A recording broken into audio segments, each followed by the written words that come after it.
quick video while listening to a band called Pretty Mates with Kingmaker. It's an 80s band.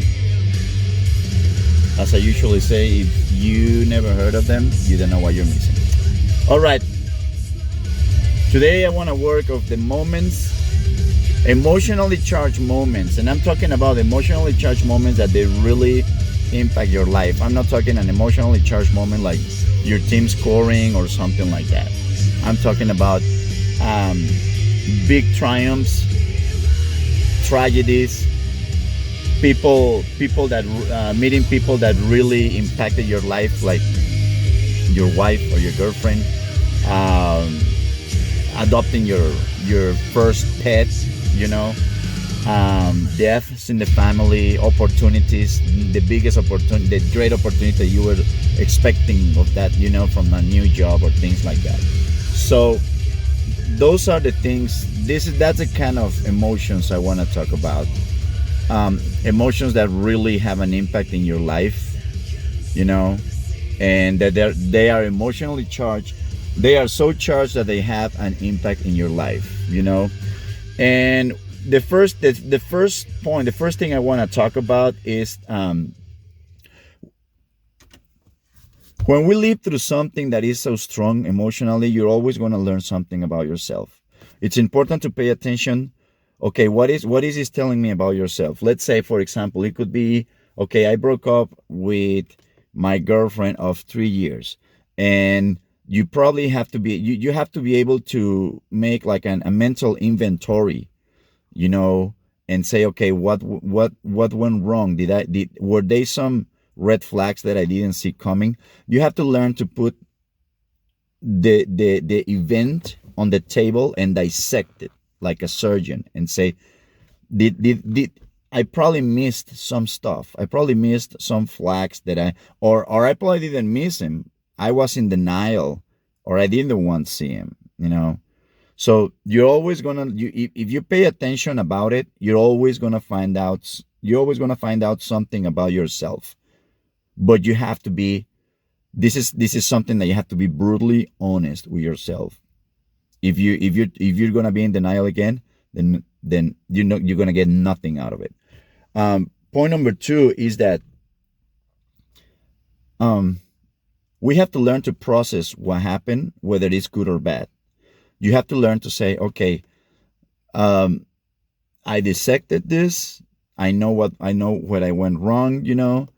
I have to learn. Now I have to learn to move on. What do I do from now? Well, again, if we go back to the example of someone that split with his boyfriend or girlfriend, and they had been dating for a long time, so it was like a real serious relationship. Well, one of the things that you have to consider is you need time for yourself. Don't go out there looking for another relationship right away. You need to spend some time to yourself. You need to spend some time to process it. You need to spend some time to put your feet on the ground and say, okay, you still have that person deeply ingrained, in you, in your heart, in your mind, and when the time comes that you can invite another person into your life that is gonna and romantically, let's say, into your life, well, that part of your heart, or of that part of you that wants to love someone, there's got to be a gap. It's got to be open. But right now, that person that is gone is still present in there, and you have to learn. And again, you have to learn to say, am I in denial, or is he, or is it too early? You're probably thinking that it's time. Okay, I'm good. It's been 3 months, or it's been 6 months since she's gone, so I can let someone else come in, get into my life. But deep inside, that's not true, and you're in denial. So you have to pay attention to that. Point number 3. It's important to understand and believe that you can adapt to whatever happened. It doesn't matter what it is. We humans have an unbelievable big capacity of adapting. That's why you see people living in the hottest parts of the earth and the coldest. They all adapt. They adapt the way they live, their houses, their clothing, how they move around. They people adapt to living, out in the woods with bears and all that. People adapt to live out in the jungle with snakes and all kind of animals. I mean, in the Amazonas, everywhere. So you have to understand that here the problem is not if you're capable of adapting to what happened, to that new life. The problem is how much are you willing to adapt to it. The willpower is there. That's a fact. How much are you willing to get out of that willpower? Because that's a sacrifice. That's a part that you have to say, okay, I don't want to move on. Some people, they get out of a relationship and say, I don't want to move on. And they can get stuck. They haven't seen that person that they loved for 6 years or 5, and they're still stuck in the relationship. They cannot move on. But that's because they're feeding themselves with that moment. I'm not ready. I'm not ready. I'm not ready. So they feel like it's the same. I feel the same way I felt the next day after splitting and 5 years after. But that's because you are feeding yourself with that. You're still keeping it in your mind, and you're not letting it go. You have to change. You have to. I always suggest, when if you split with someone, you have to cut completely the communication. Try not to live close to that person. Try not to see that person again. If you can move to another, if you can just move away from that person and completely kick that person out of your life entirely, it's going to be much easier to move on. So you can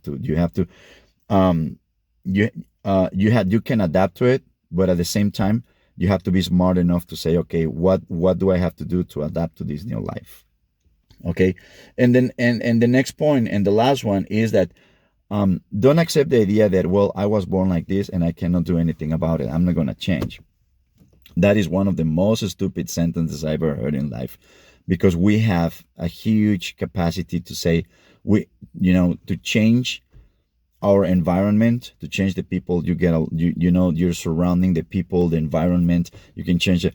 People go and get new jobs in new countries with a new language, with a new culture, with new people, with new values and beliefs, and with new weather, and the city is different. I mean, everything. You see it very, very, very often in soccer players that they like in Latin America, they want to go to Europe. So this guy gets a job could be in Germany or in the Netherlands, or could be in Spain, and they know they're going to a place where the language is completely different and difficult, but they're looking for it. They know that their chance to get better is actually going to that place, and they want to go to Europe, and they want to go through that challenge because they know that's how they're going to grow in their job.